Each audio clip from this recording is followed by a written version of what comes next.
ఏది అయినా ట్రై చెయ్యి ఆచి చికెన్ మసాలా. ఆచి చికెన్ మసాలా. చౌరస్తాలో రాజా సింగ్ వచ్చినప్పుడు ఒక గజమాల వేశారు, అంతవరకు ఓకే. తర్వాత చేతిలో ఒక ఖడ్గం ఇచ్చారు, అంటే ఆ ఖడ్గంతో అందరినీ చంపేయమన్నది ఆ ఉద్దేశం. ఏం సార్ మీరు ఏం మాట్లాడుతారు? మన ప్రతి ఒక్క దేవుడు చేతి మీద, శ్రీకృష్ణ భగవాన్ మీద ఒక చేతి మీద ఉంది, మళ్ళీ హనుమాన్జీ మీద ఒక గద ఉంది, శివజీ మీద ఒక త్రిశూల్ ఉంది, మళ్ళీ అదే విధంగా పురుషం మీద ఇది ఉంది. అన్ని దేవుల మీద ఉండే ఆయుధం అది. మేము మా ధర్మంకి చూపెడుతున్నారో ఇది ఆయుధం ఏదైతే మా ధర్మంలో ఉంది, మా దేవుడులో ఉన్నారు అదే చూపెడుతున్నారు. కానీ అది కత్తి కానీ అది గద కానీ అవి తీసుకొని పోట్లాడాలి, పోరాటాలి, అట్లాంటి విషయం మా దగ్గర రావద్దు, అట్లా కూడా చేయవద్దు. ఎందుకంటే మా సనాతన ధర్మంలో ఒకే ఒక ధర్మం ఉంది, శాంతిగా ఉండాలి. అన్ని ధర్మం కానీ జాతి కానీ అందరు కానీ తీసుకోపోవాలి అని ఉద్దేశంతో పోతున్నారు.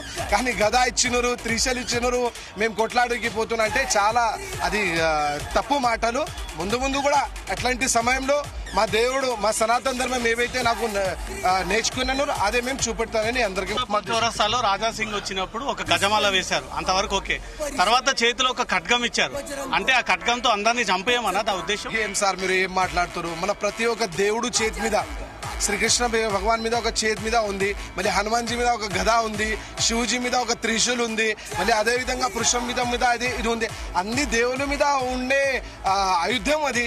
మేము మా ధర్మంకి చూపెడుతున్నారో ఇది ఆయుధం ఏదైతే మా ధర్మంలో ఉంది, మా దేవుడులో ఉన్నారు అదే చూపెడుతున్నారు. కానీ అది కత్తి కానీ అది గద కానీ అవి తీసుకొని పోట్లాడాలి, పోరాటాలి, అట్లాంటి విషయం మా దగ్గర రావద్దు, అట్లా కూడా చేయవద్దు. ఎందుకంటే మా సనాతన ధర్మంలో ఒకే ఒక ధర్మం ఉంది, శాంతిగా ఉండాలి. అన్ని ధర్మం కానీ జాతి కానీ అందరు కానీ తీసుకోపోవాలి అని ఉద్దేశంతో పోతున్నారు.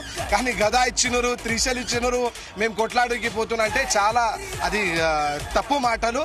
ముందు కూడా అట్లాంటి సమయంలో మా దేవుడు, మా సనాతన ధర్మం ఏవైతే నాకు నేర్చుకున్నానో అదే మేము చూపెడతానని అందరికీ.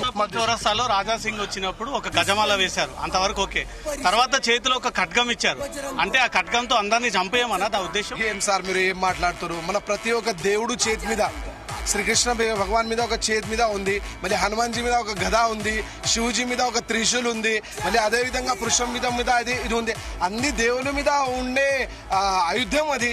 మేము మా ధర్మంకి చూపెడుతున్నారో ఇది ఆయుధం ఏదైతే మా ధర్మంలో ఉంది, మా దేవుడులో ఉన్నారు అదే చూపెడుతున్నారు. కానీ అది కత్తి కానీ అది గద కానీ అవి తీసుకొని పోట్లాడాలి, పోరాటాలి, అట్లాంటి విషయం మా దగ్గర రావద్దు, అట్లా కూడా చేయవద్దు. ఎందుకంటే మా సనాతన ధర్మంలో ఒకే ఒక ధర్మం ఉంది, శాంతిగా ఉండాలి. అన్ని ధర్మం కానీ జాతి కానీ అందరు కానీ తీసుకోపోవాలి అని ఉద్దేశంతో పోతున్నారు. కానీ గద ఇచ్చినారు, త్రిశూల్ ఇచ్చినారు, మేము కొట్లాడికి పోతున్నా అంటే చాలా అది తప్పు మాటలు. ముందు కూడా అట్లాంటి సమయంలో మా దేవుడు, మా సనాతన ధర్మం ఏవైతే నాకు నేర్చుకున్నానో అదే మేము చూపెడతానని అందరికీ.